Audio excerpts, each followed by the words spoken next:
தோழிகளுக்கும் தமிழக மக்களுக்கும் என்னுடைய வணக்கம்.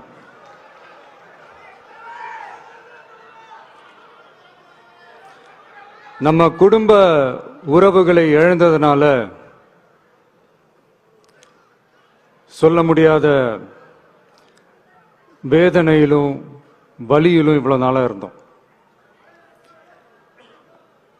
அப்படிப்பட்ட அந்த சூழல்ல நம்ம சொந்தங்களின் மனம் பற்றி இருக்க வேண்டியது நம்மளுடைய கடமை. அதனாலதான் அவங்களோட சேர்ந்து அமைதி காத்து வந்தோம்.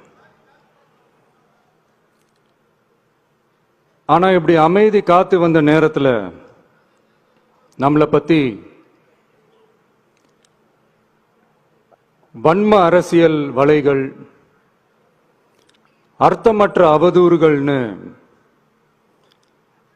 இந்த மாதிரி நிறைய விஷயங்கள் நம்மளை பத்தி பின்னப்பட்டன, பரப்பப்பட்டன.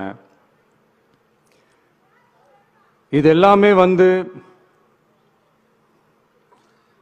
சட்டம் மற்றும் சத்தியத்தின் துணை கொண்டு துடைத்து எறியத்தான் போறோம்.